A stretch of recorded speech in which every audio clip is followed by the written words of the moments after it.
You're coming with me." Victor Kane pressed the muzzle of his weapon against Emily Carter's temple, and the entire emergency department went dead silent. Not a single monitor beeped, not a single person breathed, and Emily, 27 years old, blonde hair, pulled back, still wearing her nursing badge, looked at him with eyes so steady that Victor actually took a step backward before he caught himself. If you're watching this story for the first time, subscribe to our channel right now and follow every part until the end, because what happens inside Cedar Valley Medical Center in the next 2 hours will change everything you think you know about who the most dangerous person in this building actually is. Drop your city name in the comments below. I want to see exactly how far this story has traveled. The call came in at 2:31 p.m., 16 minutes before Victor Kane and his team walked through the front doors of Cedar Valley Medical Center.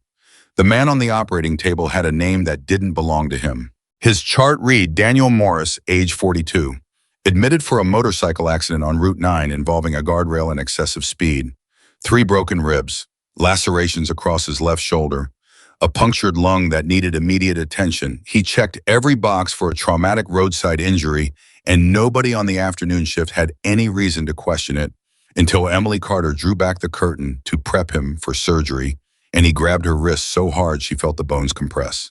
"Don't let them in," he whispered. His eyes were not the eyes of a man worried about surgery. They were the eyes of a man waiting to be executed. Emily looked at him steadily. She'd seen panic before. She'd held the hands of people who were genuinely convinced they were dying, and of people who weren't sure they wanted to survive. She knew the difference between fear of a medical procedure and fear of something that had nothing to do with medicine. "Mr. Morris, that's not my name." He tightened his grip on her wrist, not threatening, desperate.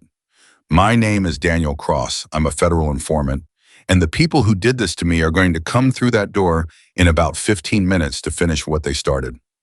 Emily didn't pull away. She kept her voice flat and clinical, the voice she used when she needed a patient to stay calm. "I'm going to need you to let go of my arm. You need to call someone, FBI, marshals, anyone, because the men coming for me are not going to stop at me. They will hurt everyone in this building to get what they need, and what they need is in here." He released her wrist and pressed his hand against his chest just below the wound. "They put a device inside me. Before the accident, a data chip, 6 months of financial records for the Vero Syndicate, every account, every name, every transaction. If that information gets out, 40 people go to federal prison, including 3 sitting judges and a deputy director of the DEA. Emily stood very still. In 10 years of nursing, she had treated gunshot wounds, overdoses, domestic violence victims, and a man who had been set on fire during a drug deal. She had learned long ago that the emergency room was the place where the world's worst moments arrived, wearing civilian clothes. But this was different. This was the first time a patient had handed her a reason to be afraid. "I'm going to get your attending physician," she said. "There's no time." "I'm going to get your physician," she repeated firmly, gently. "And I am going to tell him exactly what you told me. And then someone with more authority than me is going to make phone calls." "Okay." Daniel Cross looked at her for a long moment. Then he nodded. Emily walked out of the bay, let the curtain fall closed behind her, and stood in the hallway for exactly 4 seconds. 4 seconds was how long she allowed herself. She used to do this as a child when something frightened her. Her father taught her. 4 seconds. Count them. Feel whatever you feel. Then let it go and decide what you're going to do next. She counted to 4. Then she went to find Dr. Kaufman. She never made it. At 2:47 p.m., 3 men in stolen security uniforms walked through the ambulance bay entrance at the east end of the building and split in 3 different directions before any alarm could trigger. The hospital security system registered the badge swipes as legitimate because they were the original officers were found zip-tied in a parking garage 2 miles away at 4:15 that afternoon, long after everything was already over. Emily heard the first scream from the waiting area. She turned around. The man walking toward her was built like someone who had spent a long time learning how to make people afraid simply by moving through a space. He was not running. He did not need to run. He had a weapon at his side and 3 more men appearing from different corridors. And the way he moved told Emily everything her father had spent years teaching her to read. This was a man who had done this before, who knew exactly what he was doing, and who had already calculated every response the hospital could offer.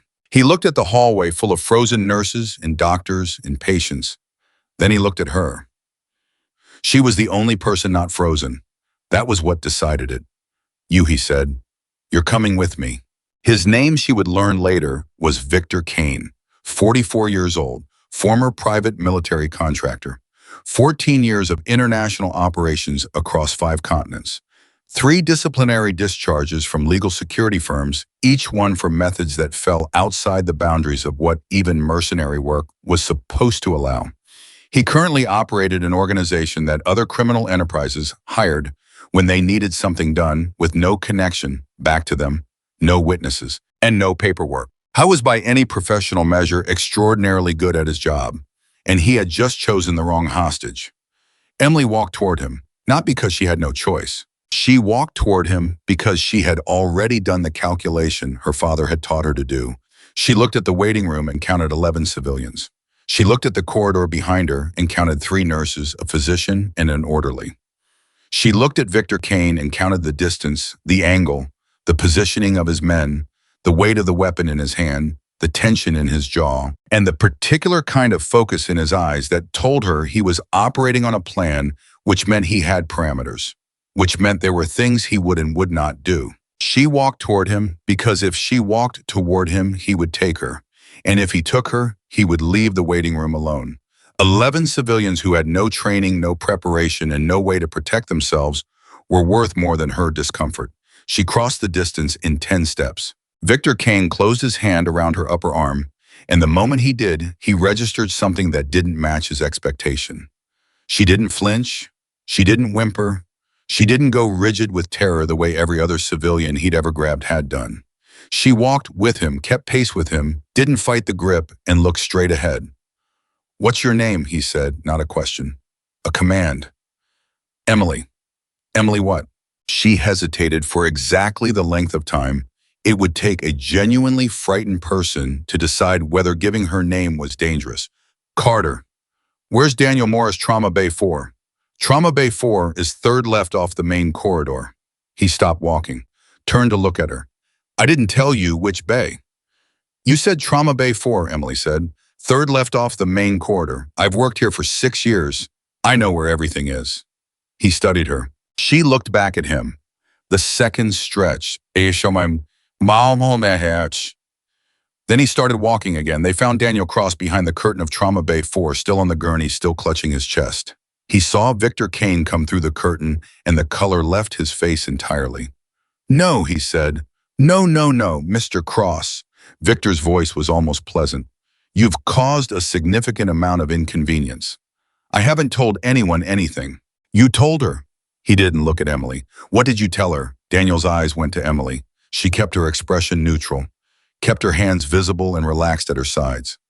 "I told her I was scared," Daniel said. "That's all. I haven't given them anything. I promise you I haven't." "The chip," Victor said. Silence.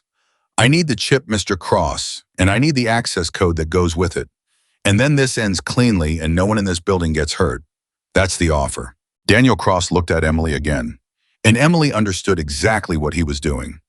He was asking her if she had made the call, if anyone was coming, if there was any reason at all to keep refusing. She had not made the call. She gave him nothing, no signal, no reassurance, no indication either way. Because she didn't know yet whether helping him was the right thing, and she never lied to patients, even ones who were staring at her from a gunpoint situation looking for hope. "I need to make a phone call," Daniel said. "You don't," Victor replied. "Then we have a problem." Victor's demeanor didn't change. That was the thing about him that Emily was already cataloging, the thing that made him more dangerous than men who threaten loudly. He was completely calm. The calm of someone who had already decided what would happen and was simply waiting for the situation to catch up to his decision. He looked at Emily. "Prep him for transport." Emily crossed her arms. "He has a punctured lung. If you move him without proper stabilization, he will die before you get him out of the building." Victor considered this. "How long?" 2 hours minimum before he can be safely moved." "You have 40 minutes. "That's not how medicine works." 40 minutes, Victor repeated, and the way he said it left no room for negotiation, not because he was threatening her, but because his entire posture communicated that time was the only thing he was worried about, and the laws of biology were not something he was prepared to be delayed by. Emily looked at Daniel Cross. Daniel looked back at her. She uncrossed her arms and went to work. The next 20 minutes were the strangest of her professional life. She was performing legitimate medical procedures under duress, and because she was performing them, she was also doing something else simultaneously. She was moving, repositioning, using every legitimate reason to shift across the room, access different equipment, stand at different angles, gather information about the layout of the situation that Victor Kane had constructed around her without him realizing she was doing it. She counted 2 men in the corridor outside. She counted one positioned at the junction with the main hallway.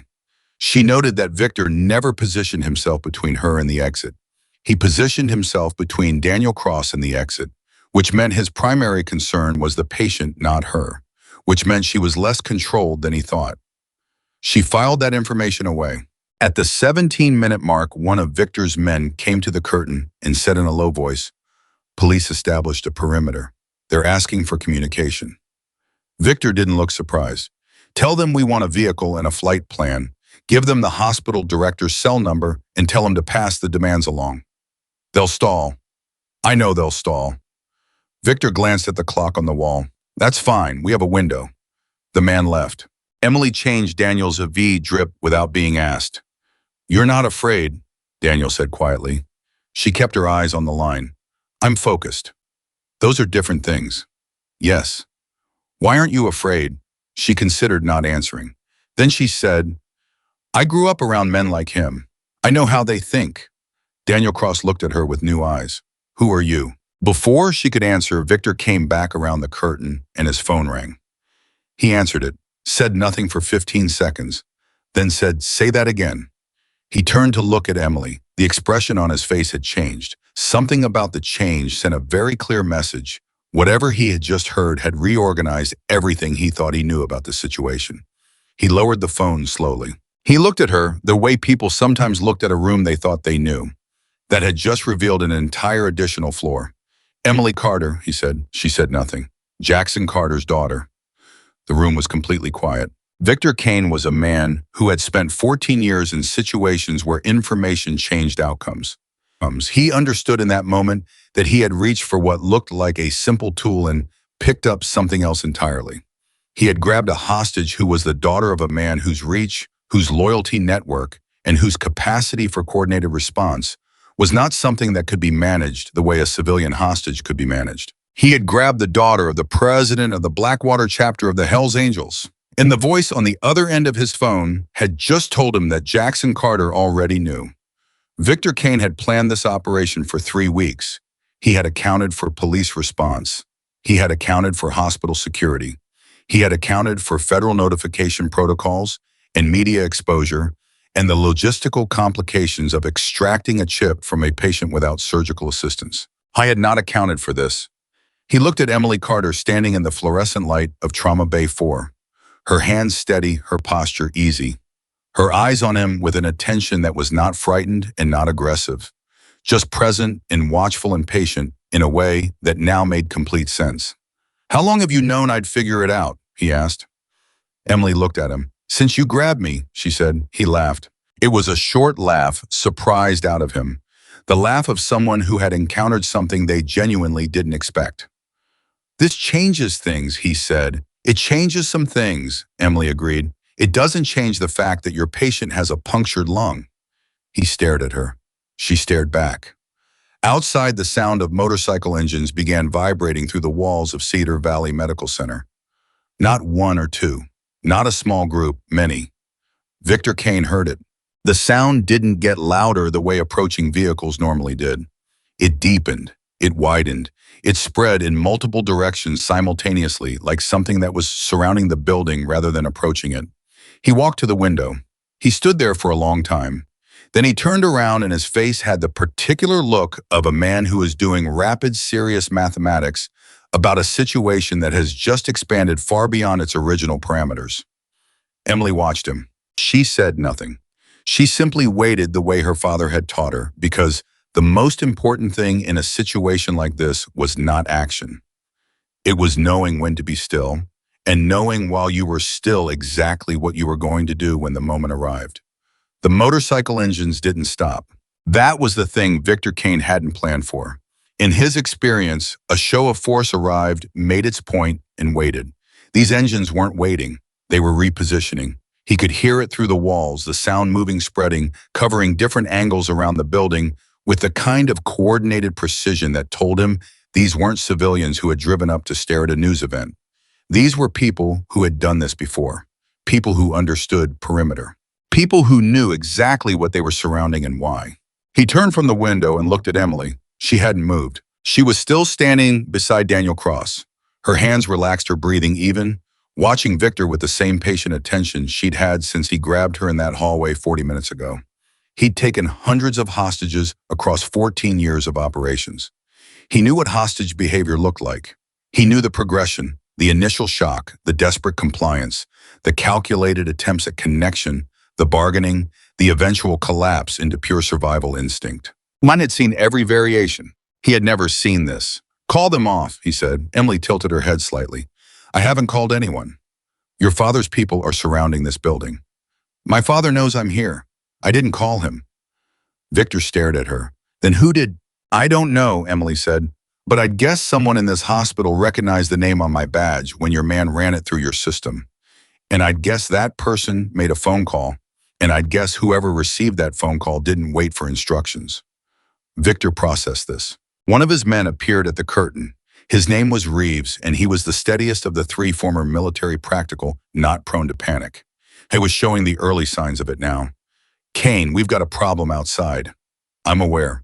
It's not just the bikes. Police negotiator is saying the department received a communication from a private party. They're describing it as a third-party interested group. They're asking us whether we want to open a separate channel. Victor went very still. A third-party interested group. That's what they said. Victor looked at Emily. Emily said nothing. They're negotiating for you, Victor said. It wasn't a question. I wouldn't know, she said. Your father is negotiating with the police for your release, while the police are negotiating with me. He's running a parallel channel. Emily checked Daniel's oxygen saturation. The number was acceptable. Not good. Acceptable. She adjusted the flow slightly. My father is very thorough. That is an extremely calm response to your father inserting himself into a hostage situation. He inserts himself into everything, Emily said. I've had 30 years to get used to it. Daniel Cross, who had been listening to this entire exchange with the expression of a man watching something he couldn't entirely process, said quietly, Your father is the president of a Hells Angels chapter. Yes, and he's outside, apparently. And you seem fine with that. Emily looked at him. I'm focused on keeping your oxygen levels stable. I'll have feelings about the rest of it later. Victor Kane moved across the room fast enough that both Emily and Daniel registered the shift in energy before he said a word. He stopped 2 feet from her. This close, she could see the calculation happening behind his eyes, the rapid professional reassessment of a man who understood that his operation had moved into territory he hadn't mapped. Here's what you're going to do, he said. You're going to tell me exactly what your father is capable of, exactly what his organization will do if I don't release you, and exactly what I need to offer to get everyone out of this building alive. Emily looked up at him. You want me to help you negotiate your exit? I want the truth about what I'm dealing with. She considered him for a moment, not performing consideration, actually considering, deciding how much of the truth served everyone best, including the 11 people still in that waiting room, including the nurses in the corridor, including the doctor who had been sitting in his office for the past 40 minutes, not moving because he didn't know what else to do. My father, she said slowly, has 37 men outside this building right now. I'm estimating, I could be wrong, it might be more. He doesn't leave the house with fewer than 37 when something matters to him. She paused. I matter to him. Victor said nothing. His men are not going to breach the building while I'm inside. He's not stupid. He knows that forced entry increases risk to me. What he will do is make absolutely certain that no one leaves this building with me against my will. Every exit, every possible vehicle, every road within 2 miles. She held Victor's gaze. You planned an exit strategy. That exit strategy no longer exists. The silence lasted 4 full seconds. Reeves said from the doorway, She's right, Martinez just checked the parking structure, every level, every exit ramp. They're not blocking traffic, they're just there, lined up, waiting. Victor stepped back. He moved to the corner of the room and stood with his back to the wall, the position of a man who needed a moment to think without anyone behind him. Emily recognized it. Her father stood like that sometimes when something had changed and he needed to recalculate. It was the posture of a certain kind of leader, not the ones who performed confidence, but the ones who actually needed to be right. "What does your father want?" Victor asked. "He wants me to walk out of this building," Emily said. "That's the beginning and end of his agenda. And if I release you voluntarily, what happens to me?" Emily paused. This was the honest question, the one that actually mattered to him. "My father will not pursue you. He has no personal stake in you. You're a professional problem, not a personal enemy. If I walk out, you become someone else's problem, the police, the FBI, whoever is on their way." She let that settle. "He won't add to your problems. That's not nothing." Victor looked at her. "But you're not walking out," he said. It wasn't a threat. It was an observation, a recognition that despite everything, she was still here, still standing next to Daniel Cross, still doing her job. "Not yet," Emily agreed, "because of him." Victor nodded at Daniel. "Because of him." Victor turned this over. There was something in his face that was difficult to read, not quite respect, not quite frustration. Something closer to the recognition one professional gives another when they encounter someone operating at a level they didn't expect. "You know what's inside him," Victor said. "He told me. And you know what it means?" "I have a reasonable idea." Victor crossed his arms. "If I told you that information getting out would destroy some people who deserve to be destroyed, but would also expose some people who don't deserve what comes with that exposure, people who made one bad choice 5 years ago and have been living with it since, would that change anything for you?" Emily looked at him steadily. "Are you about to try to make me feel sorry for you?" "I'm trying to give you the full picture." "The full picture," she said, "is that there is a federal informant on that table with medical information embedded in his chest.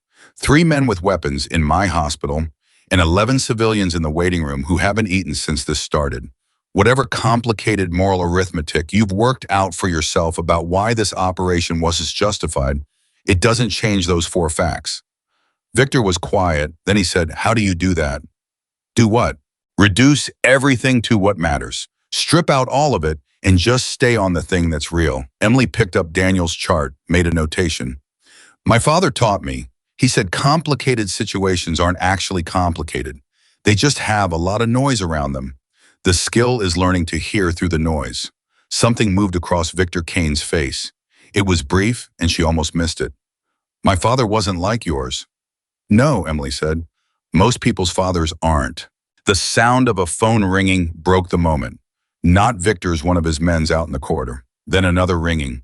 Then the low murmur of multiple urgent conversations happening simultaneously. Reeves was in the doorway again in under 90 seconds. His face had changed. Not the controlled edge of earlier. Something else. Something that Emily recognized as the specific look of a person who has received information that reorganizes their understanding of their own situation. Kane Reeves said, "You need to hear this." Victor went into the corridor. Emily looked at Daniel Cross. Daniel looked at her. "How much of that was real?" he asked. "All of it. The part about your father not pursuing him. That part was what I believe. What my father actually decides is his choice, not mine." She checked the oxygen line. "Don't repeat that."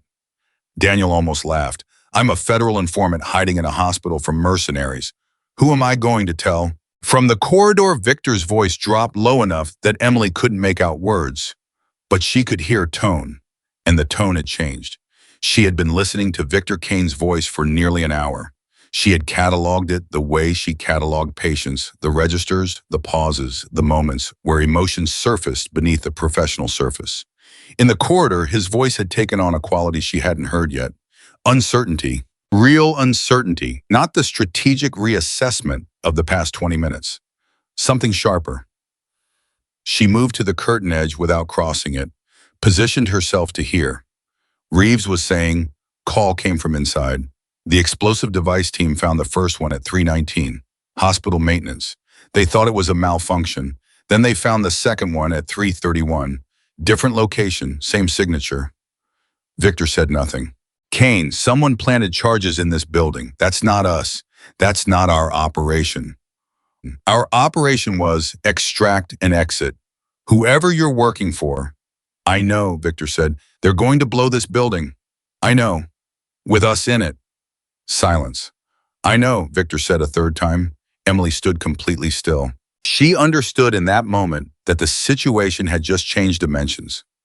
What she had been managing for the past hour, a mercenary extraction, a hostage situation, a negotiation problem, was the visible surface of something much larger and much more dangerous than anyone inside or outside this building had realized. Whoever hired Victor Kane had not hired him to succeed. They had hired him to be inside this building when it stopped existing. She went back to Daniel's side, leaned close, kept her voice below a whisper. The chip in your chest, she said. How many people go to prison if it's recovered? Daniel looked at her.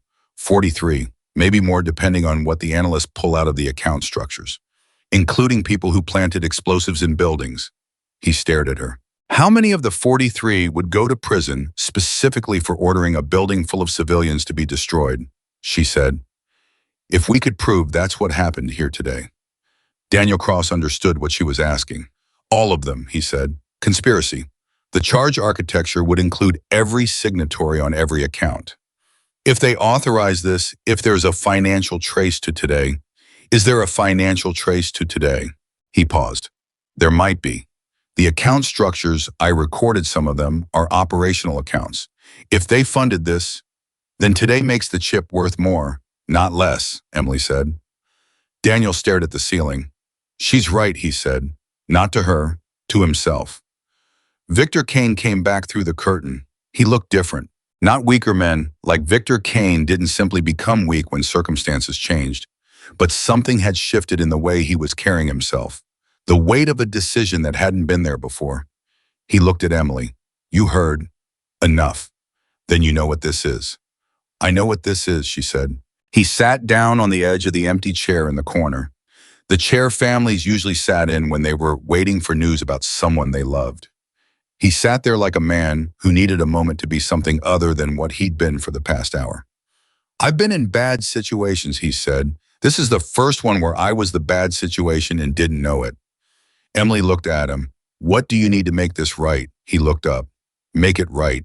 You have a decision in front of you. Every minute you spend sitting there is a minute the people who hired you think you're still running their operation. She kept her voice even. You know what they're planning. You know when, and you are the only person in this building who knows both of those things. Victor Kane rubbed his face with one hand. I have 2 men in this building who don't know yet, he said, and one who does, Reeves. Can you trust Reeves? I'd trust Reeves with my life. You might have to, Emily said. The other 2, Victor shook his head slowly. Martinez follows orders. If the orders change, he follows the new orders. Garrison, he stopped, his jaw tightened. Garrison knew before I did. That's why he's been so quiet. Emily processed this. Your third man was placed with you. Yeah. Where is he now?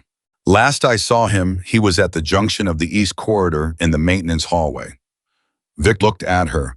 The maintenance hallway that leads to the utility sublevels. Emily stood up. The charges, she said. Someone needs to show the police where the charges are. I know where they are. All of them. I know where my team placed standard equipment. I don't know what Garrison added independently. His voice was flat with a specific kind of anger, the anger of someone who has been made a fool of. He's had 40 minutes in this building while I was managing the negotiation. Then we have a time problem, Emily said. Yeah, Victor said. We have a time problem. Daniel Cross pushed himself upright on the gurney, wincing hard against the pain of it. I want to help. Both Emily and Victor looked at him. I'm serious, Daniel said. I can walk. I've been able to walk for the past 20 minutes. The lung is bad, but it's not. He stopped. Breathed carefully. I've been lying on this table because I was scared to move. I'm done being scared. Emily looked at him with a direct appraisal of someone who was not going to let sentiment override medical reality. If you exert yourself significantly, the lung collapses fully. You lose consciousness. We lose you in whatever's in your chest. So I don't exert myself significantly. Daniel, I can walk slowly down a hallway and point at things, he said. Let me do that much. She looked at Victor. Victor looked at Daniel. The man who planted the additional charges, Victor said. Garrison, he's 6 feet 210 pounds, black jacket, gray military pants. He's not going to negotiate. He is not in this building by accident, and when he realizes the timeline has changed, he will act immediately. What's the timeline? Emily said. Victor looked at his watch. Original window was 4:45, 15 minutes from now. The room went quiet, 15 minutes. Emily turned and looked at the curtain at the corridor beyond it, at the hospital she had worked in for 6 years, where she knew every hallway and every junction and every shortcut between the trauma wing and the utility sublevels better than anyone who had walked in off the street this afternoon. She turned back. "I need you to trust me," she said to Victor. He met her eyes. "You're asking a lot." "I know." He held her gaze for 3 seconds. Then he nodded. Emily pulled back the curtain and walked into the corridor, and her mind was already 3 steps ahead of her feet, already running the map of the building, the way her father had taught her to run every environment she ever entered, not as a collection of rooms, but as a set of choices, a series of decisions, each one closing off some possibilities and opening others. She had 13 minutes. She started moving. Behind her, she heard Victor tell Reeves something short and sharp, and then Reeves's footsteps followed hers. And somewhere in the sublevels below the trauma wing, a man named Garrison was doing his own calculation, unaware that the woman walking toward him was not who he thought she was, and that the father waiting outside these walls had spent 30 years making sure she was ready for exactly this. 13 minutes was not enough time to be afraid. Emily knew this the way she knew medication dosages and vein locations and the exact pressure required to hold a wound closed, not from thinking about it, but from having internalized it so completely that her body simply operated on the knowledge without consulting her feelings. Fear was something she could afford at 5 a.m. when she was sitting in her car in the parking lot after a bad shift. Fear was something she processed in private on her own time, when there was no one depending on her to stay functional. Right now, there were people depending on her to stay functional. She moved through the corridor fast, not running. Running created panic in the people she passed, and panic created noise. And noise told Garrison exactly where to focus. But walking with the specific, purposeful urgency of a nurse who was always walking somewhere important, which meant no one she passed looked twice. The hospital staff had learned in the first 15 minutes of the situation to stay where they were. But Cedar Valley was the working building, and working buildings had people who couldn't stay still because their jobs didn't allow it. Emily used that. She moved among the orderlies, in the lab technicians, in the single security officer who hadn't been neutralized, moving like she belonged, because she did belong, because this was her hospital, and she knew it better than anyone who had walked through that ambulance bay with a stolen badge and a plan. Reeves stayed 2 steps behind her. She hadn't asked him to. He'd simply positioned himself there when they left the trauma bay, and she'd accepted it the way she accepted every resource that was available, without ceremony, without gratitude. She didn't have time to express, just a quick internal acknowledgement that she wasn't doing this alone, and that was useful. "Maintenance sublevel entrance, she said, not turning around. "There are 2 ways in, east stairwell and the freighted elevator behind radiology." "He'll have the stairwell," Reeves said. "It's the natural choice." "Which means we go through radiology." "Which means we go through radiology," he agreed. They turned left. Dr. Kaufman was standing in the doorway of his office, and he grabbed Emily's arm as she passed. She stopped, turned. His face was the color of old chalk. "Emily, what is happening out there? Nobody will tell me anything. The police negotiator keeps calling, and I don't know what to say." "Tell them you need 10 minutes, Emily said. "Tell them there is a medical situation with the primary patient, and you cannot have any external action for 10 minutes. Say those words exactly." "What is a medical situation?" "Tell them," she said, and something in her voice made him stop asking. He had known her for 6 years. He had never heard that voice from her before. "Please, Howard, 10 minutes, then everything changes." He looked at her for a long moment. 10 minutes, he said. She was already moving again. The freight elevator took 45 seconds to arrive, and those 45 seconds were the hardest part, because standing still meant the countdown in her head got loud. 12 minutes had become 11. 11 was becoming 10. She could feel each second the way you felt a heartbeat when you were monitoring someone, distinct, measurable, meaningful. Reeves said quietly, "For what it's worth, I didn't know about the charges." Emily looked at the elevator door. "I know." "How?" "Because you looked genuinely scared when you told him. People who know bad news is coming don't look scared when it arrives. They look relieved that the waiting is over." Reeves was quiet for a moment. You read people the way Kane reads operations. My father reads people, Emily said. I learned from him. What's your father actually like, Reeves said. Not the reputation, the person. The elevator arrived. Emily stepped in. He's the kind of man who drove 4 hours in the middle of the night to watch my nursing school graduation because I told him he didn't need to come. He sat in the back. He didn't tell me he was there until the next morning. She pressed the sub-level button. He is also the kind of man who, if you had hurt me today, would spend whatever time and resources were necessary to make sure you understood exactly what you'd done. Both things are true at the same time. Reeves processed this. The kind of man you don't want as an enemy, he said. The kind of man you want as a father, Emily said. Everything else is secondary. The elevator opened on the sub-level, and the first thing Emily registered was the silence. Utility sub-levels in hospitals had a specific ambient noise profile. HVAC systems, water pipes, electrical, hum, the underlying infrastructure of a building that sustained a few hundred lives on any given day. She knew this sound the way she knew her own breathing. What she heard when the elevator opened was that sound minus one element. The HVAC had been partially silenced. Not the whole system, one section. Someone had opened a panel. She held up her hand and Reeves stopped behind her. She listened. 30 feet ahead of sound, metal against metal, the specific friction of a panel being repositioned. Then a pause.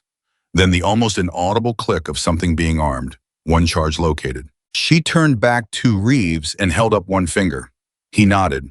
She pointed left, the direction of the sound, and then pointed at herself. Then she pointed right and pointed at him. He understood immediately he would go right and come around the other side of whoever was in there, cutting off the exit while she moved direct. He gave her a look that communicated very clearly that he did not love this plan. She gave him a look back that communicated that she wasn't asking. He went right. Emily moved left. She had 9 minutes. She moved along the wall using the sound of the HVAC to cover her footsteps, keeping her breathing controlled through a technique she had never expected to use outside a yoga class. Slow exhale, managed inhale, no sound, leaving her body that she didn't authorize. The darkness was her ally here in a way it wasn't upstairs. Garrison was working focused on the device, which meant his attention was on his hands and not on the corridor behind him. She got within 20 feet before he stopped. He didn't turn around. He just stopped working. The way an animal stops at a sound below human hearing. Hospital doesn't usually send someone down here during an active situation, Garrison said. His voice was completely flat. Professional, he still hadn't turned around. Emily stopped moving, stayed where she was. Most nurses would have stayed upstairs, he continued, behind locked doors, waiting to be rescued. He turned around. He looked at her the way Victor had looked at her initially, as though he expected one thing and was receiving another. You're the Carter woman. Emily, she said, I know who you are. He took one step toward her. Your reputation has made it down here too. You've been managing Kane, which means you know what's in this building. I know what's in this building, she agreed. Then you know this is already done, he said, and the people who hired my employer don't lose. They've never lost. They have more money than some governments, and they've been planning for Daniel Cross for 18 months. You are one nurse in a basement. I'm aware of what I am, Emily said. Then step back, get in the elevator, go back upstairs and find somewhere to wait. When this is over, no one is going to come after a nurse who was clearly a civilian, caught in something she had no control over. Emily looked at him. How many charges did you plant? She said. He smiled. It didn't reach his eyes. More than you can find in 8 minutes. 6, she said. I'm estimating 6. 2 per sub-level section, staggered timing, so the structural collapse is sequential. You want the building to come down in a controlled direction so the debris field doesn't spread to the street. The smile didn't disappear, but something behind it did. You know demolition. My father builds things, Emily said. He taught me to understand how they fall. The chip, Garrison said. That's what all of this is about. You understand that, right? Not Daniel Cross, not Kane, not your father's people outside. The chip is the only thing that matters, and the people who want it gone have already won. They just need the building to come down. Then they should have hired someone who didn't have a partner who talks too much, Emily said. Garrison's expression shifted. Behind him from the right corridor, Reeves stepped out. Garrison turned faster than Emily expected. faster than Reeves expected, and what happened in the next 4 seconds was something Emily processed not in the moment, but in the fragmented, high-speed way. She processed every acute crisis the way the mind photographs things when the body is operating on reflex. Garrison went for Reeves. Reeves was bigger, but Garrison was faster, and he'd had the split second of anticipation. Emily moved. She didn't do what her instinct said, which was to get back. She did what her training said, which was to go toward the problem. Because the person going toward the problem has the initiative and the person backing away has already lost it. She crossed the distance in 3 steps, and she did not try to stop Garrison physically. She wasn't big enough, wasn't trained enough for that, but she didn't need to stop him. She needed to redirect him. She grabbed his right arm at the wrist with both hands and pulled down and to the left, using his own momentum and the geometry of the narrow space, and the result wasn't elegant, but it was functional. Garrison went sideways instead of forward. Reeves caught him. What followed was 15 seconds of controlled chaos that left all 3 of them breathing hard, and Garrison on the floor with Reeves's weight on him, and Emily standing with her back against the wall, feeling her heartbeat in places she normally didn't feel her heartbeat. Zip tie, Reeves said through his teeth. Anything. Emily looked at her pockets. IV tubing. It wasn't ideal. She used it. She wrapped it around Garrison's wrists with the efficiency of someone who had secured lines and tubes under time pressure for a decade, and when she pulled the last loop tight, she looked at the clock on the wall. 7 minutes. Where are the rest of the charges? She said to Garrison. He said nothing. Garrison. She moved in front of him, crouched down so they were at eye level. I am not the police. I am not a federal agent. I am a nurse in a building that is about to blow up, and I have 7 minutes, and I need to know where the other devices are. You won't find them in time. Tell me anyway. No. She looked at him for 2 seconds. Then she stood up, turned to Reeves and said, call Victor. Tell him I need the locations of the standard equipment his team placed. All of it. He'll know which are his and which are Garrison's by process of elimination. Reeves had his phone out before she finished the sentence. Emily was already moving back up the corridor, following the logic of the placement. She deduced checking panels, checking junctions, running the structural map of the building in her head, the way she ran patient anatomy, systematically without skipping, without assuming she'd already found the critical thing. She found the second device behind the main HVAC relay. She did not touch it. She photographed it with her phone and kept moving. Reeves was relaying coordinates from Victor as fast as Victor could deliver them, and Emily was cross-referencing them against her own knowledge of the building. And between the 2 data sets, a picture was forming 6 devices just as she'd estimated, but their placement was more sophisticated than simple structural demolition. They were positioned to take out the building's communication infrastructure, first isolate the trauma wing, and then bring down the weight-bearing elements in a sequence designed to look from the outside like a gas main failure. Whoever designed this had studied the building. They had studied it for a long time. Victor's voice came through Reeves's phone loud enough that Emily could hear it even at a distance. There's a 7th, he said. It's not in the sublevel. It's in the hospital pharmacy 3rd floor behind the controlled substances cabinet. Garrison added, I didn't know until Martinez told me just now. Reeves looked at Emily. 6 minutes. The pharmacy was 3 floors up and 2 wings over. Emily turned and ran. This was the thing about fear. It was only useless when you fed it, when you let it sit in your chest and expand and take up the space that clear thinking needed. When you kept moving, when you gave your body something to do, the fear became fuel. It became the thing that pushed your legs faster up a stairwell than they'd moved in years. It became useful. She hit the 3rd floor door at a dead run and turned right without slowing because she knew exactly where the pharmacy was, had walked to it 10,000 times in 6 years, knew the angle of every corner between the stairwell and the cabinet in the back. The pharmacist on duty was a man named Greg who had been hiding under his desk for the past 90 minutes and who looked up when Emily burst through the door with an expression of complete disorientation. Greg, she said, already moving toward the back, I need you to get out of this room right now. Use the side exit, go to the 4th floor, stay there. Emily, what is now, Greg? She was already at the cabinet. Please, he went. She found the device in 40 seconds. It was smaller than the ones downstairs, designed to look like a piece of pharmaceutical equipment. The same gray casing, the same general profile. She would have missed it if she hadn't known what she was looking for and hadn't been operating on the specific focused attention of someone with 4 minutes left on a clock she couldn't see but felt in every cell. She photographed it. Then she called the number the police negotiator had given Victor Kane, which Victor had passed to Reeves, which Reeves had passed to her. And when the negotiator picked up, she said, "My name is Emily Carter. I'm a nurse inside Cedar Valley Medical Center. I have photographs of 7 explosive devices planted throughout this building. I need a bomb disposal unit on the phone right now, and I need you to understand that we have less than 4 minutes." A pause. 2 seconds of silence that felt like 20. "Ms. Carter, I need you to stay calm." "I am completely calm," Emily said. "That's why I need you to move quickly. Because when I stop being calm, it means we've run out of time." She heard the negotiator's breath change. She heard the shift in the background noise on the other end of the call. People moving, voices changing pitch. The specific reorganization of people who had been managing one situation and suddenly understood they were managing a different, larger one. "Transferring you now," the negotiator said.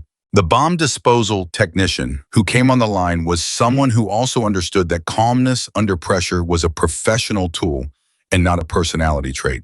And he spoke to her in the clipped, precise language of someone accustomed to communicating critical information in minimum words. She gave him the photograph locations, the building layout, the estimated charge specifications.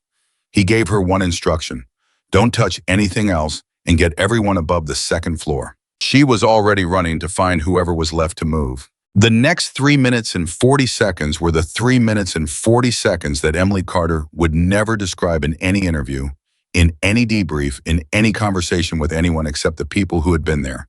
Not because she was protecting herself, but because the experience of moving through a building you love, calling people out of rooms they thought were safe, doing the math of how many people you've reached and how many you haven't with a countdown running in your head that you cannot see or control, that experience doesn't translate to words in any way that conveys what it actually is. She found 2 nurses in the East Corridor. She found an elderly patient who had been waiting for labs since before the situation started and who had simply stayed in his chair because no one had told him to move, and he was a man who didn't move without being told. She found a janitor in a supply closet who had heard the commotion and locked himself in and was sitting in the dark with his phone pressed to his ear, listening to a baseball game because he had decided that if something terrible was happening, he wanted the last thing he heard to be something ordinary.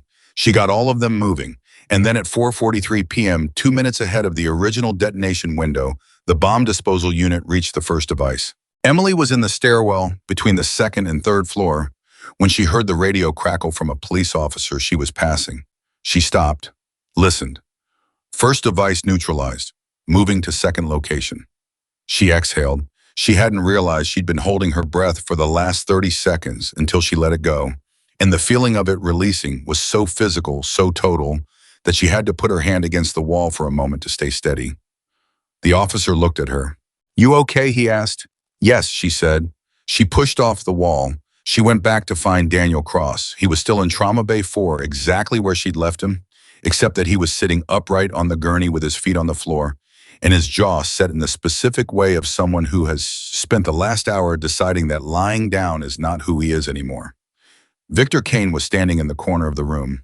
He had surrendered his weapon to the police officer who had entered the trauma wing 12 minutes ago. He was standing with his hands visible, waiting, doing what a man does when he has made a decision and is waiting for the consequences of it to arrive. He looked at Emily when she came through the curtain. She looked at him. 7 devices, she said. "I know. Reeves told me. The disposal unit has 3 so far." "I know." She moved to Daniel's side, checked his oxygen, checked his pulse. He watched her do it with the expression of a man who had spent the last hour being terrified and was now operating in the aftermath of that terror, which was its own particular kind of exhaustion. "You came back," Daniel said. "I told you I was going to keep your oxygen levels stable," Emily said. "I wasn't done." Victor made a sound that might have been a laugh. From outside the building, through the walls, through the ambient hum of all those motorcycle engines that had been running for hours, Emily heard a sound she had heard before, a specific pattern of ingenuity that she recognized the way she recognized her father's voice on the phone before he said hello. She had grown up with that sound. She knew it the way she knew her own name. He was close, not at the perimeter anymore. Closer. Daniel heard it too, or heard something in the way Emily went still, and he looked at her. Is that— Yes, she said. Your father. Yes. Victor Kane looked at the wall as if he could see through it to the street.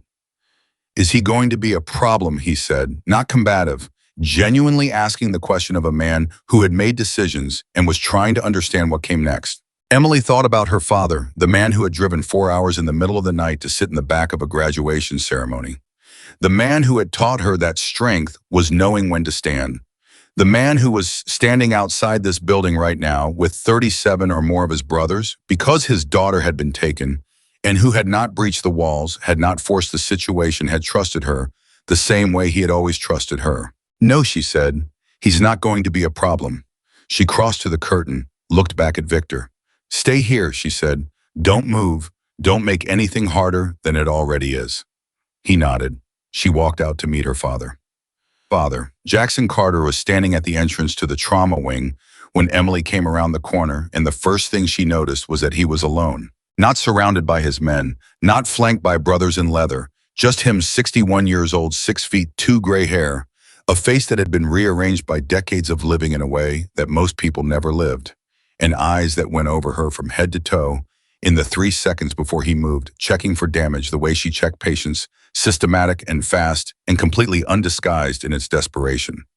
He crossed the distance between them in 4 strides. She met him halfway. He put both arms around her and held on. And Emily Carter, who had spent the last 2 hours being the calmest person in a building full of fear, pressed her face against her father's shoulder and allowed herself 15 seconds of not being calm. Just 15. She counted them. She had always counted them.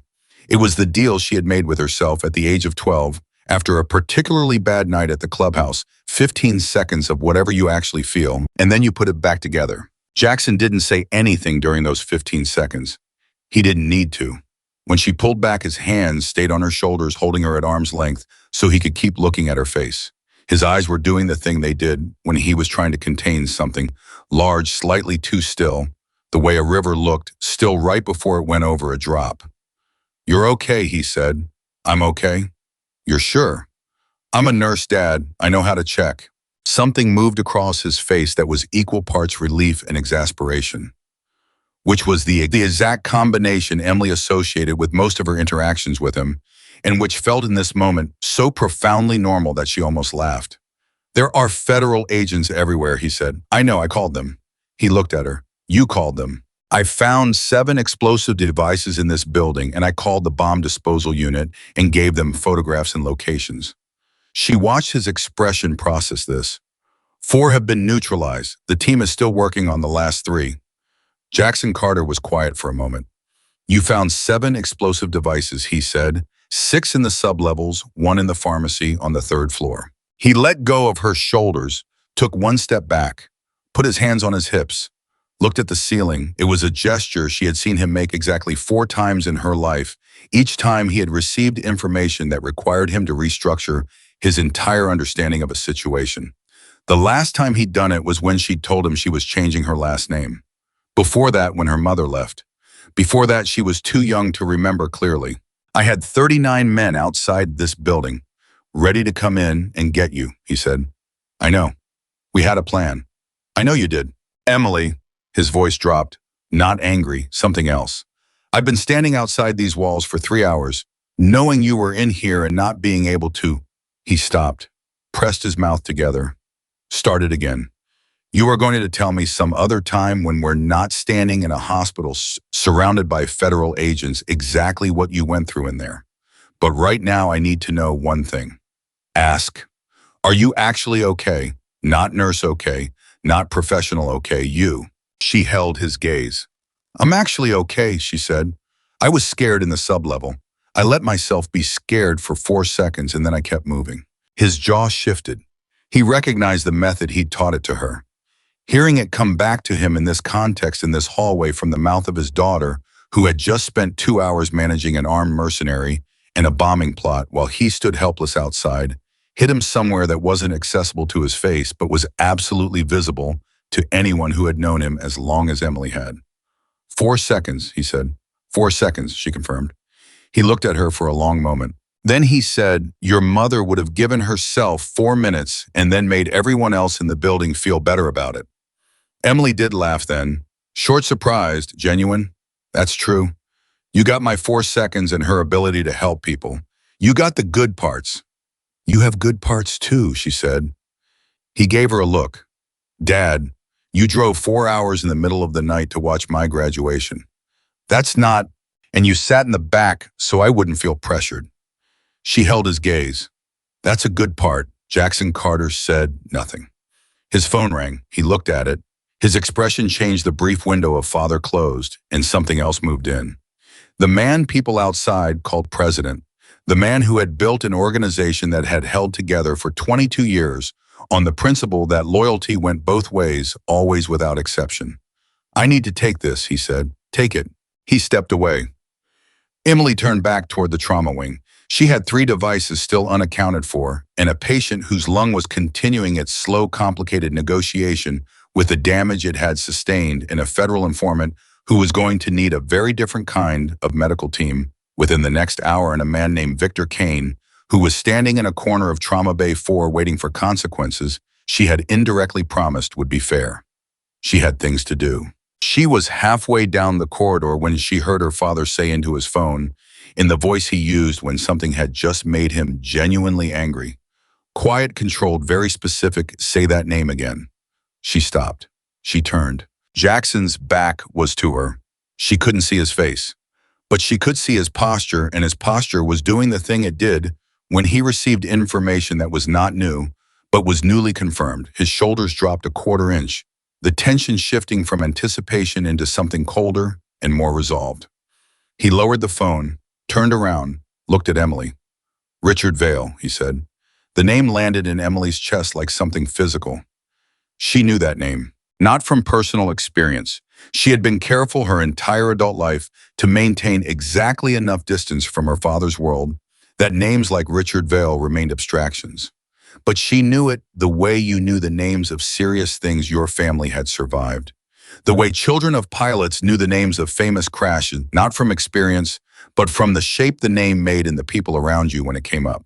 Richard Vale had been one of the largest illegal financial operations in the southeastern United States until 7 years ago, when a series of anonymous tips led federal investigators to documentation that unraveled 3 years of money laundering, bribery, and coercion across 6 states. He had been arrested, tried, and convicted on 14 counts. He had received 22 years. He had served 4. The case had been overturned on a procedural technicality 18 months ago, and he had walked out of a federal correctional facility in Georgia on a Tuesday afternoon with no fanfare and no coverage, and apparently no intention of resuming anything resembling a quiet life. "He's behind this," Emily said, "not a question. My lawyer just got a call from a federal contact. They've been tracking Vale for 6 months. They knew he was building towards something. They didn't know it was this." Jackson's voice was completely level. "The informant in your Trauma Bay, Daniel Cross, spent 14 months embedded in Vale's rebuilt operation. The chip in his chest contains records that would send Vale back to prison for the rest of his life. Vale knew it. He's been trying to eliminate Cross in the chip for 8 months. Emily processed this. "The mercenaries," she said. "Vale hired Kane's operation as a front. Clean hands. Deniable. Kane's people go and retrieve or destroy the chip, and then the building." Jackson stopped. His jaw tightened. "The building comes down and the story is a gas main. Kane's team dies in the explosion. Cross dies. The chip dies. And Vale is 3 states away with documentation placing him somewhere else." "He used everyone," Emily said.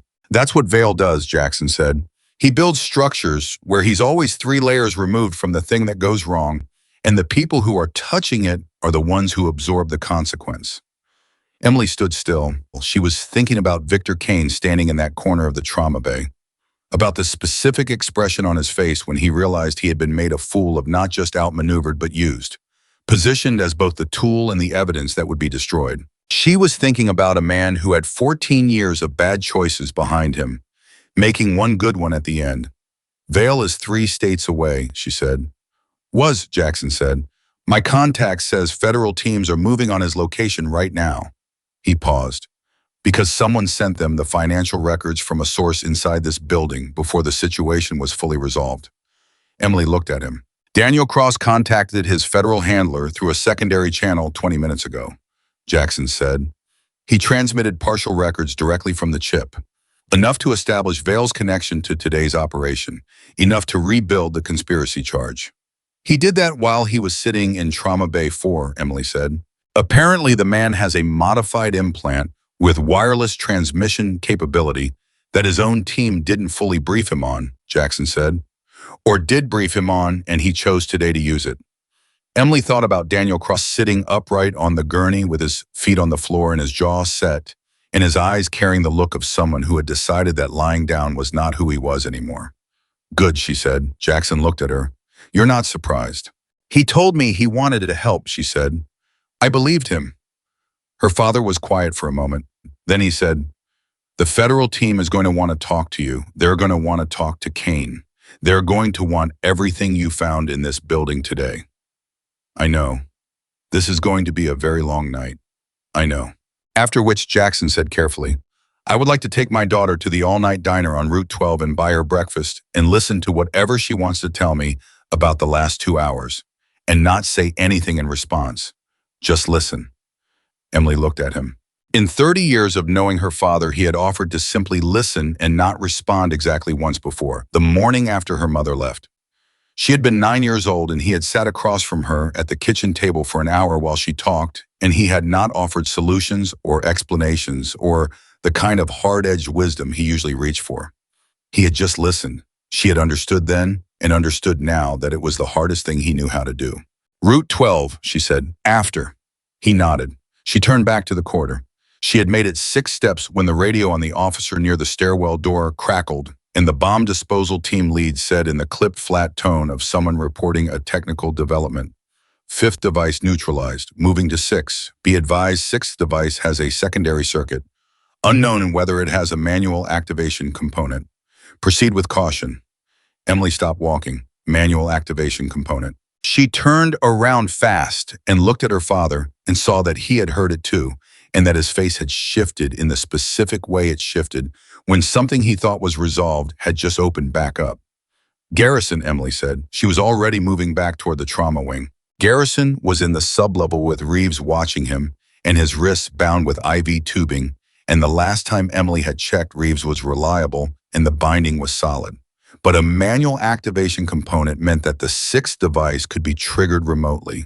And remotely could mean a signal, and a signal could come from inside the building or from outside it. And outside it meant she hit the corridor running. Victor Kane was still in Trauma Bay 4. She came through the curtain, and he looked up and read her expression in the first half second and was on his feet before she spoke. The 6th device has a manual trigger, she said. Where is it located? Victor was already thinking. Garrison placed it. I don't know his exact. Not where Garrison placed it. Where is the manual trigger? It could be on the device itself, or it could be a relay, a secondary transmitter that requires line of sight or proximity to activate. Can it be triggered from outside the building? Victor looked at her. Yes, if Garrison passed the relay to someone outside before we contained him. He took 1 step toward her. Vale's people. If Vale has someone in the perimeter. My father's men are in the perimeter, Emily said, and the police.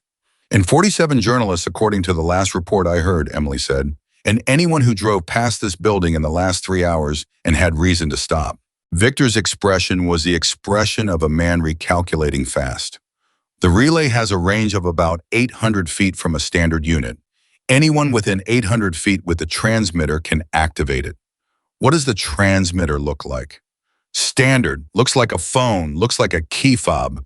Garrison is creative, it could look like anything. Daniel Cross said from the gurney, I know what it looks like.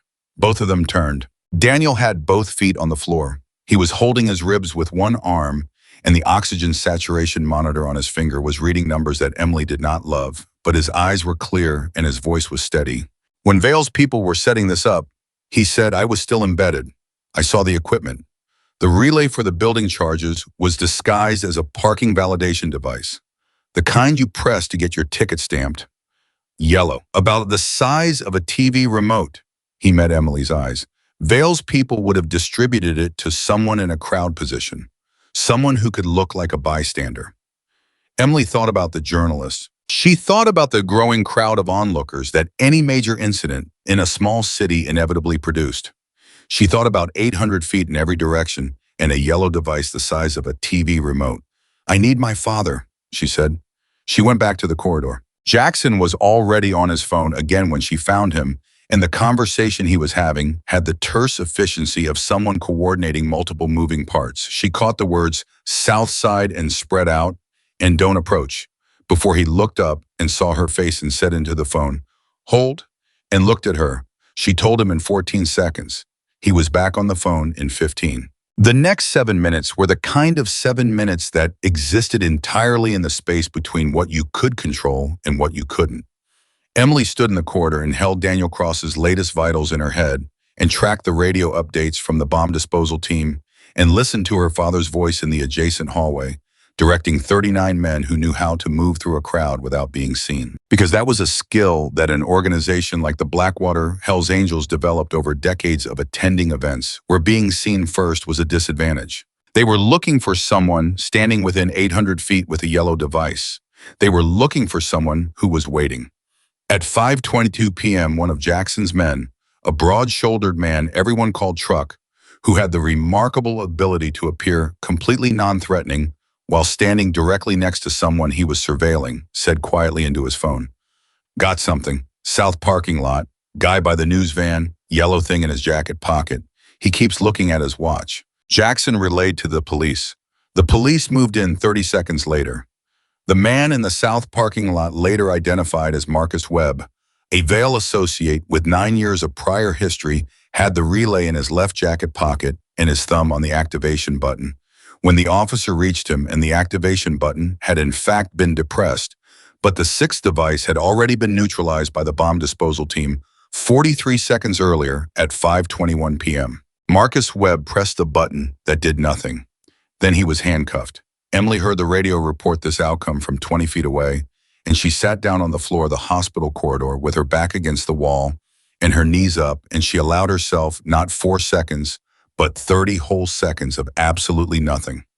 No calculation, no next step, no patient assessment, just 30 seconds of sitting on the floor like a person who needed to sit on the floor. No one walked past, or if they did, they gave her space. After 30 seconds, she got up. Dr. Kaufman was standing at the end of the corridor, and he looked like a man who had aged 7 years in an afternoon. And when Emily walked toward him, he looked at her with the kind of helpless gratitude that she had seen on the faces of family members when she came to tell them that someone they loved had made it through surgery relief so large that it didn't fit on a human face properly. "The building is clear," Emily said. "Daniel Cross needs a surgical team. His lung has been compromised for 3 hours, and he needs proper assessment before any transport." She handed Kaufman the notes she had kept on Cross's vitals during the entire situation, written on a piece of paper she'd taken from the supply table in Trauma Bay 4. "Oxygen saturation has been variable. He exerted himself about 40 minutes ago, and I need imaging to confirm the lung hasn't worsened." Kaufman took the notes. He looked at them. He looked at her. "Emily," he said, "you've been managing a patient through all of this." "He's my patient," she said. "I prepped him for surgery." Kaufman looked at the notes again. His expression was doing something complicated. "These are complete," he said. "These are meticulous." "I had time between emergencies," Emily said. He shook his head slowly. Then he straightened and shifted back into physician mode, the way someone put on a coat. "I'll get a surgical team assembled, 20 minutes. "Thank you." He walked away. Emily went back to Trauma Bay 4. Victor Kane was still in the corner.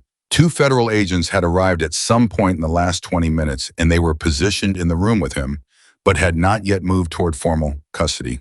One of them was on the phone. The other was watching Victor with the expression of someone doing professional assessment. Victor looked at Emily when she entered.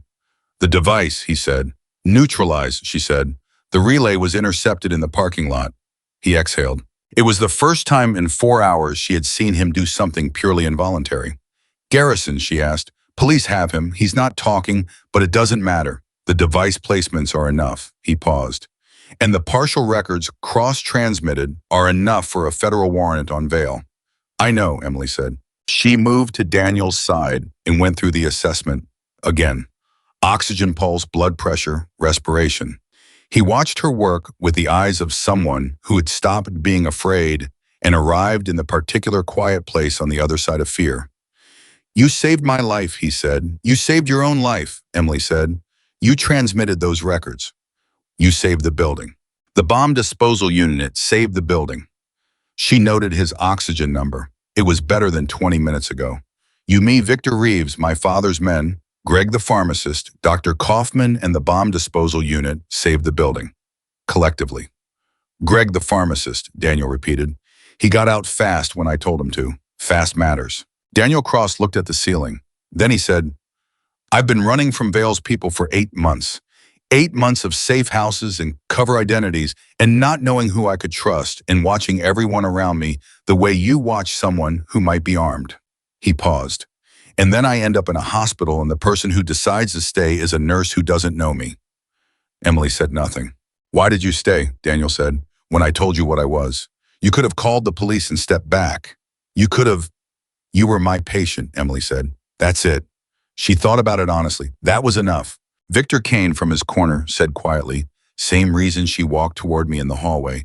Same reason she went into the sublevel. Same reason she sat on the floor outside for 30 seconds and then got back up."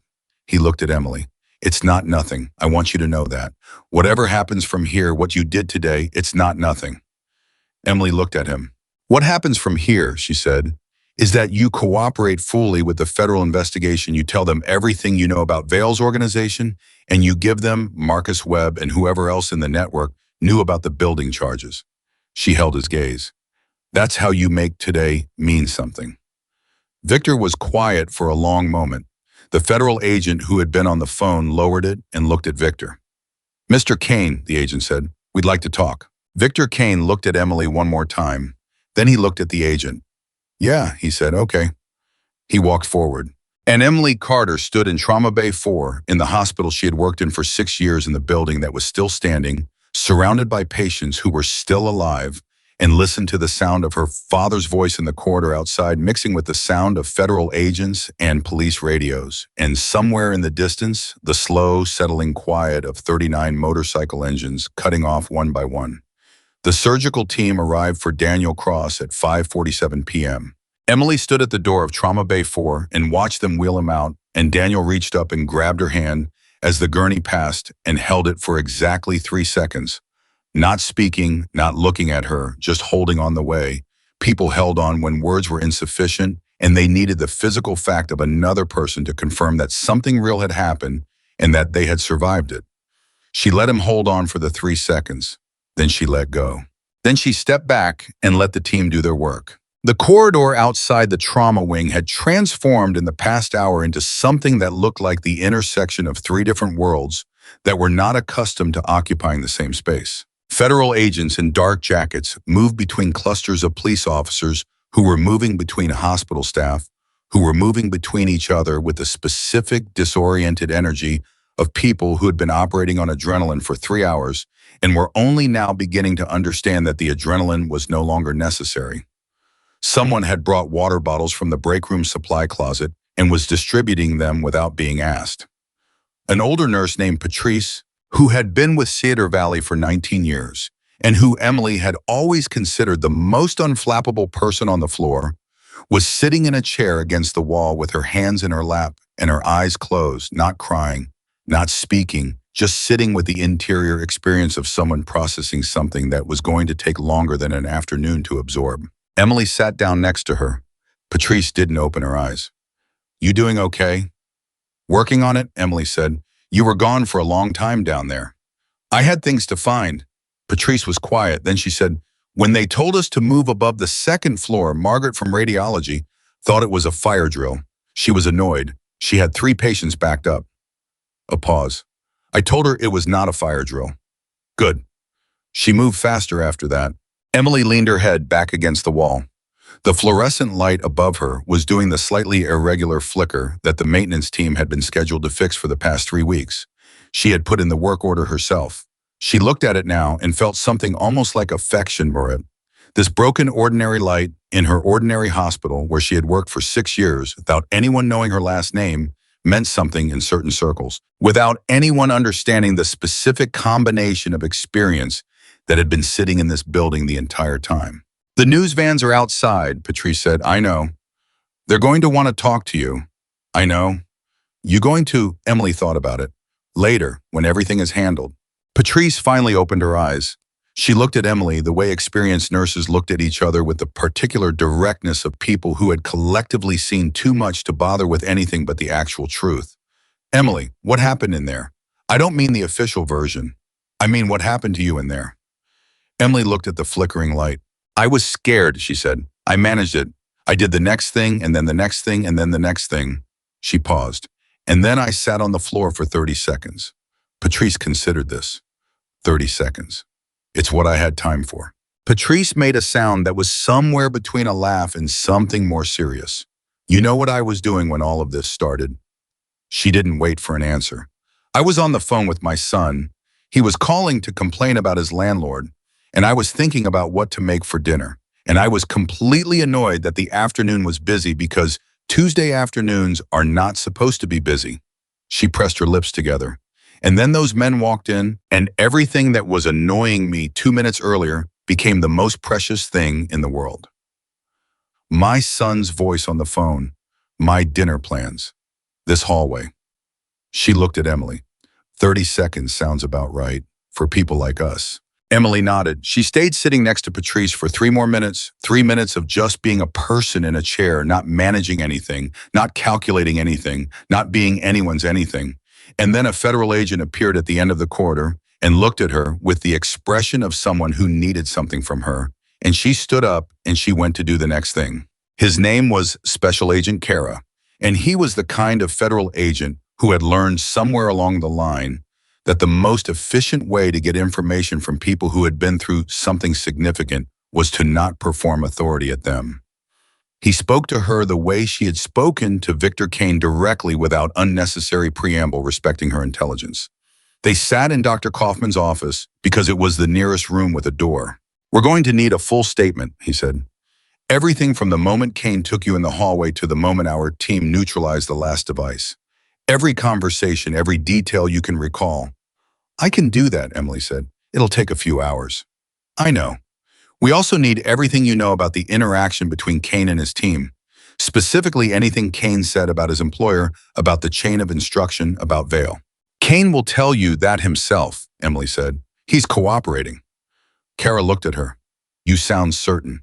He made the decision in Trauma Bay 4 when he was still the one with the weapon, she said. Men who make decisions early and under pressure don't usually reverse them. You read him pretty well for a nurse. Emily looked at Kara steadily. I read everyone pretty well.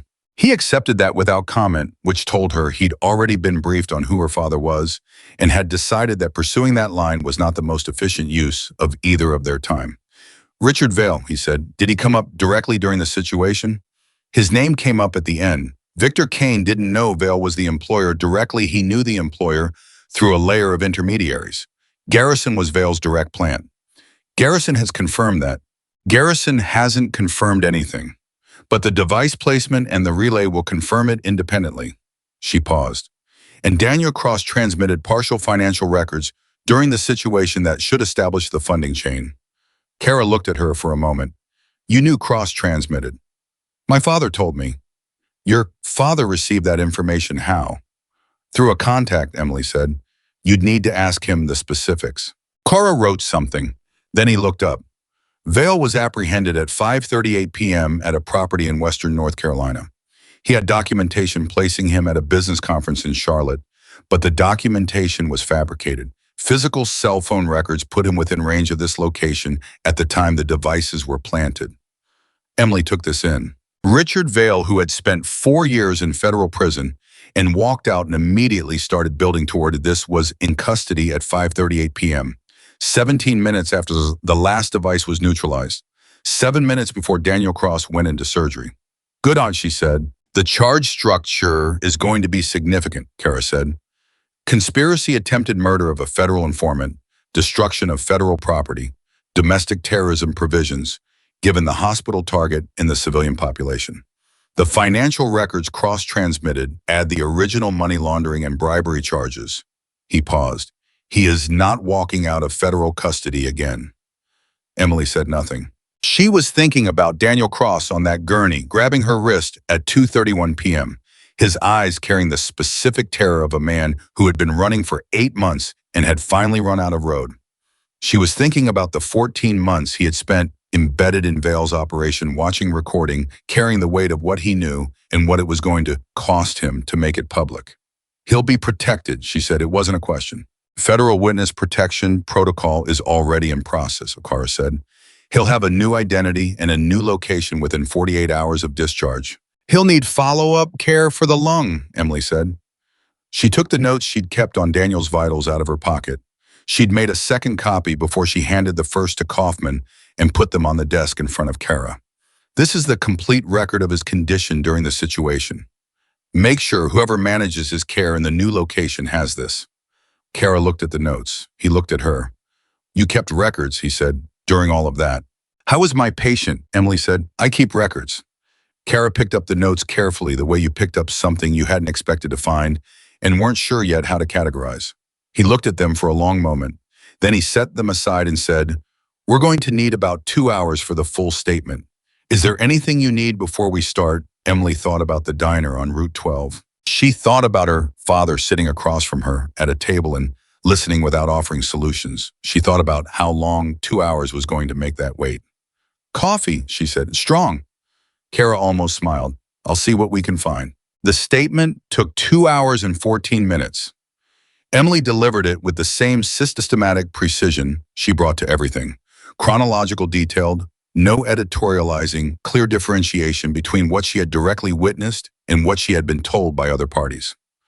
Kara and his colleague asked follow-up questions that were intelligent, and she answered them without hedging. At 8:31 p.m., she walked out of Dr. Kaufman's office. The corridor was quieter now. Most of the police presence had moved to the perimeter and to the federal processing location, where Victor Kane and Reeves and Martinez were being formally processed. Garrison was in separate custody and had, according to the last update she'd heard, still not spoken. The hospital itself was on reduced operations, elective procedures, postponed non-emergency admissions, redirected. Skeleton staff on the floors, while the majority of people who had been here for the afternoon were being interviewed or treated or simply sitting with the experience of a Tuesday that had not been a Tuesday. Dr. Kaufman was at the nursing station when she passed. He looked up. Daniel Cross is out of surgery, he said. The lung is stable. They've managed the initial damage and he's in recovery. He paused. He's going to be fine. Emily exhaled. Good, she said. Kaufman set down the chart he was holding. He looked at her with the expression he used when he needed to say something that fell outside his usual professional register. Emily, I have been the director of this department for 11 years. I have seen nurses perform well under pressure. I have seen extraordinary clinical competence in acute situations. He stopped. Started again. I don't have language for what you did today. I want you to know that I'm aware of that gap. Emily looked at him. You made the call when I asked you to, she said. You bought us 10 minutes. That mattered. He blinked. Howard. She said his name deliberately. She rarely used it.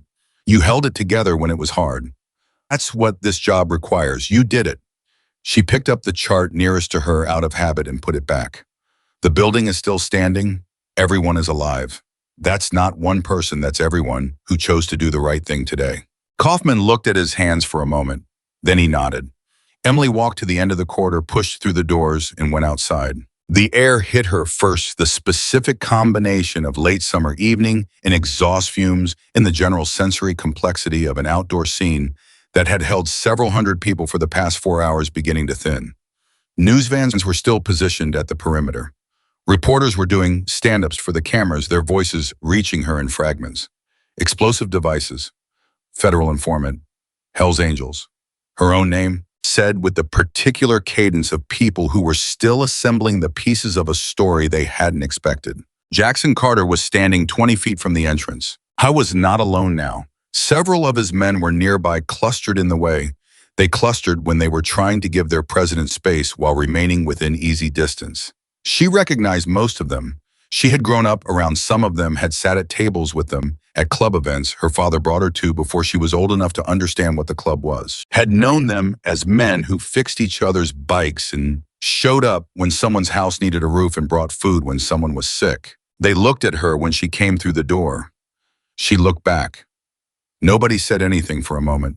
Then Truck, the broad-shouldered man who had spotted Marcus Webb in the parking lot, raised his chin at her in the specific gesture of acknowledgement that in the club's language meant more than it appeared to. It meant we saw what you did.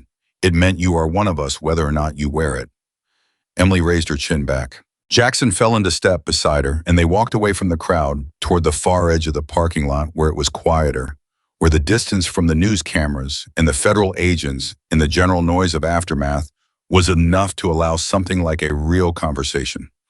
The statement is done, Emily said. I know, Kara called me. She looked at him. He called you? Professional courtesy. Jackson's voice was dry. We have a complicated relationship, federal law enforcement and I. But courtesy tends to survive it. They walked in silence for a moment. Then Jackson said, Vale is in processing.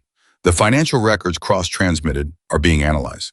Kara says the charge structure is going to exceed the original conviction. He paused. They're calling today the event that rebuilt the case from the inside out. The bombing attempt, the mercenary operation, the evidence cross-transmitted from within an active hostage situation, all of it together creates a conspiracy charge that the original conviction never had.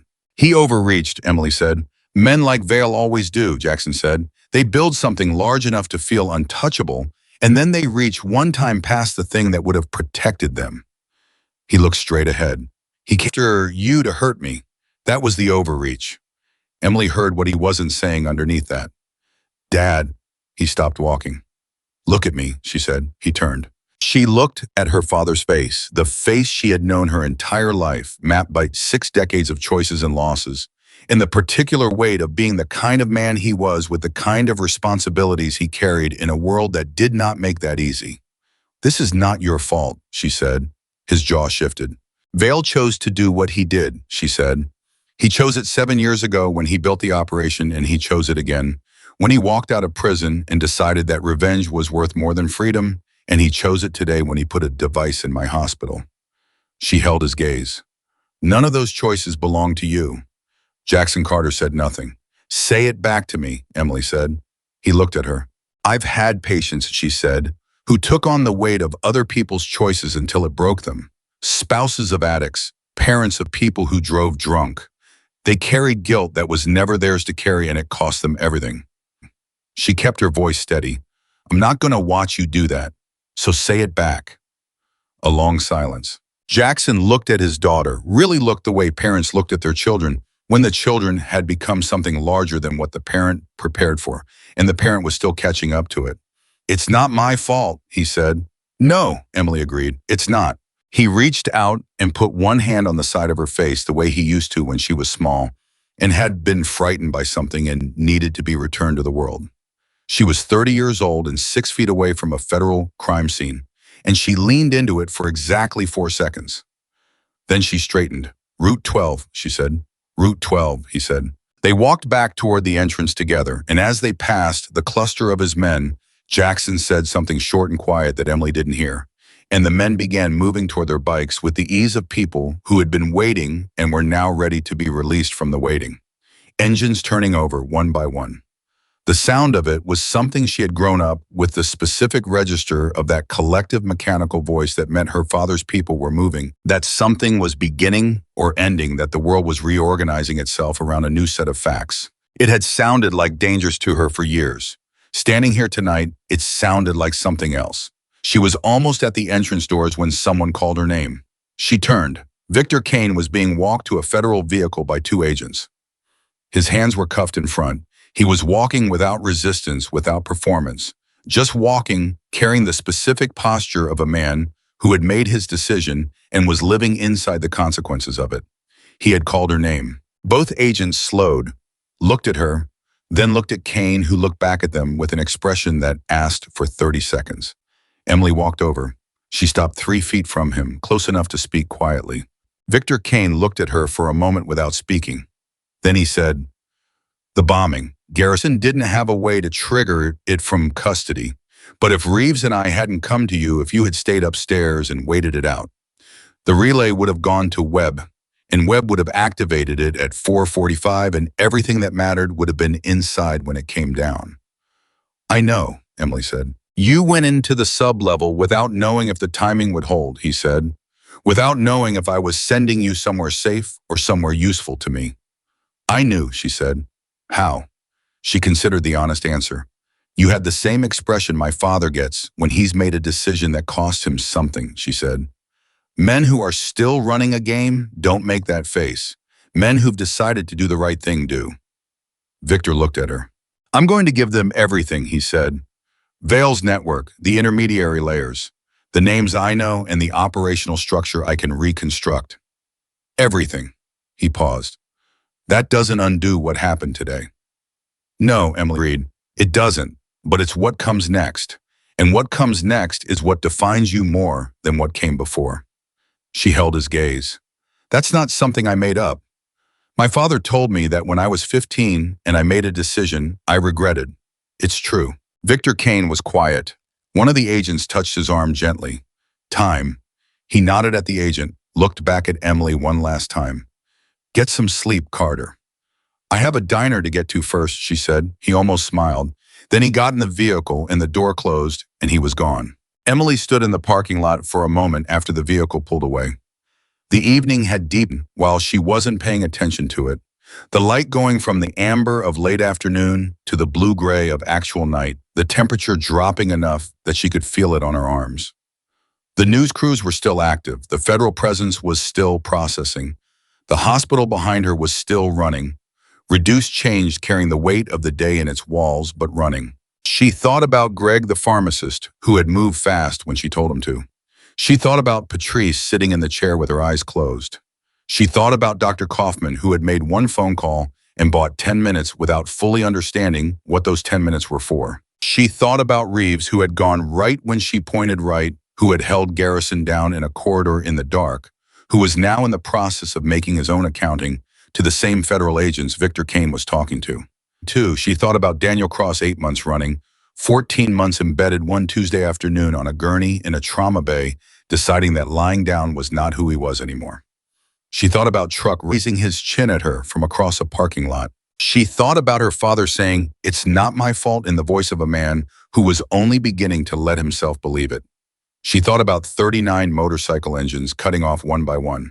And then she stopped thinking about all of it because her father was beside her and they were walking toward his bike, and the diner on Route 12 was 20 minutes away, and it was going to be open all night because diners like that always were, because the world needed places that stayed open all night for people who needed somewhere to go after the thing they survived.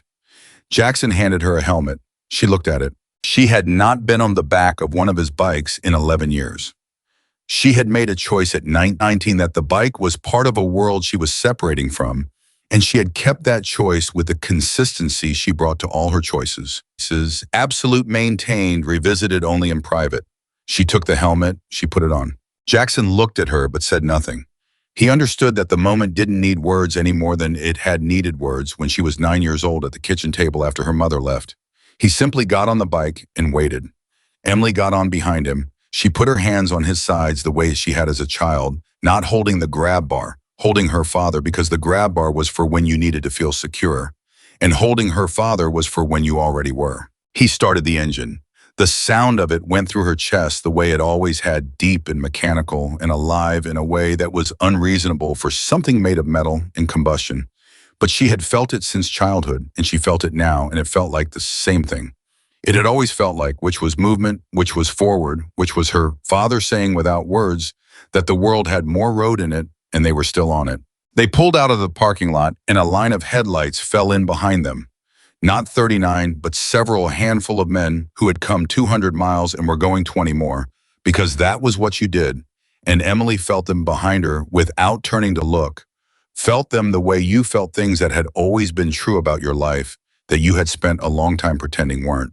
The diner appeared at the 22-minute mark, lit up orange and yellow against the night, a half-dozen cars in the lot, a handwritten sign in the window advertising the Tuesday special, which was still technically available for another 40 minutes. Jackson parked. The others parked behind them and stayed outside without being asked, because this was not their moment and they knew it, and knowing it without having to be told was the particular intelligence of people who understood what loyalty actually looked like in practice. Inside the diner smelled like coffee and pie and the specific comfort of a place that had been feeding people since before either of them was born.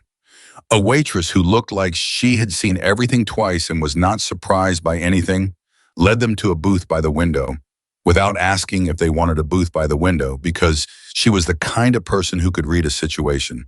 She brought 2 coffees without asking.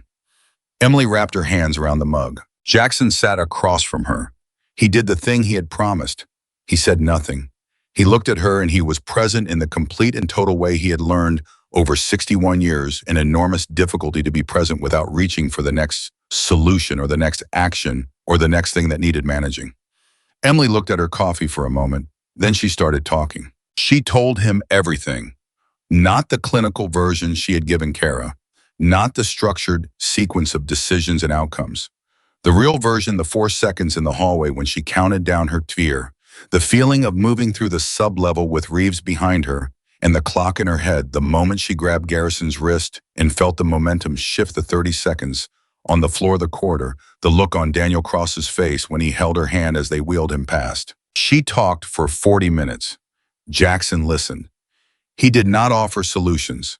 He did not offer the hard-edged wisdom she associated with him. He just held the cup and listened, and occasionally his eyes did the thing that told her he was feeling something significant, and he did not perform, not feeling it. He just let it be there and kept listening. When she finished, he was quiet for a long moment. Then he said, "You know what I thought about standing outside that building for 3 hours?" "What?" "I thought about teaching you to fix a carburetor when you were 8. You were furious because your hands were too small to reach the jet, and you kept dropping the wrench." He looked at his coffee. "And you didn't cry. You didn't ask me to do it for you. You just kept trying until you figured out the angle that worked." He paused. "I thought about that for 3 hours." Emily looked at her father. "I thought she figured out the angle," he said. "Whatever is happening in there, she is figuring out the angle. She always does." The words landed somewhere deep and quiet. She hadn't known he thought about her that way. She knew he was proud of her. He said it occasionally in the direct way he said the things that mattered to him. But she hadn't known that when he was afraid for her, the thing that held him together was a memory of her at 8 years old refusing to give up on a carburetor. She put her coffee down, picked it back up, drank. Outside through the window, the parking lot was quiet. The handful of riders were gathered near their bikes, talking not loud, the low, constant presence of people who were simply there because being there was what you did. The waitress came back and asked if they wanted anything to eat, and Jackson ordered the Tuesday special without looking at the menu because he was looking at his daughter, and Emily ordered the same because she was looking at her father, and the waitress took the menus and left, and the diner went on being what it was, warm, lit up, open in the middle of a night that had been too long and too large and was now finally becoming the ordinary night that came after. 2 weeks later, Cedar Valley Medical Center held a staff acknowledgement event that was quiet and internal by the administration's choice, no press, no outside attendance, just the people who had been in the building on that Tuesday afternoon. Dr. Kaufman spoke. Several other people spoke. Emily sat in the second row next to Patrice and listened and did not speak because she had said what she needed to say in a diner on Route 12 and didn't need to say it again. Afterward, Greg the pharmacist found her in the corridor and said somewhat formally, "I moved fast because you told me to and I trusted you." He paused. "I want you to know I knew in that moment that you were someone I could trust. I don't know why I knew. I just did." "Thank you, Greg," Emily said. He nodded once satisfied and walked away. 6 weeks after that, the federal case against Richard Vale was formally consolidated with the new evidence, Daniel Cross's transmitted records, the device placements, Marcus Webb's testimony, Victor Kane's full cooperation, and the financial forensics that connected Vale's operational accounts directly to the events of that Tuesday.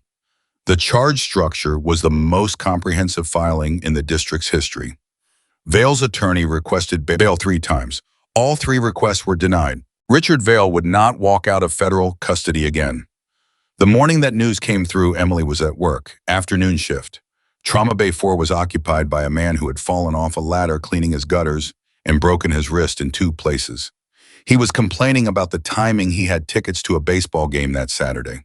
Emily set his wrist with the focused efficiency of someone who had been setting wrists and managing emergencies and showing up for her patients in this building for 6 years and intended to keep doing it. "Am I going to be okay?" the man asked. She looked at him. "Yes," she said, "you're going to be fine." She meant it the way she always meant things, completely, without qualification, with the full weight of every reason she had to believe it. And in Cedar Valley Medical Center, in the trauma wing in the hospital, that was still standing because the right people had chosen to stand inside it, Emily Carter went back to work. That was who she had always been. That was who she remained. And no amount of mercenaries or explosives or the long shadow of a name she had spent years quietly carrying. None of it had ever changed that, and none of it ever would.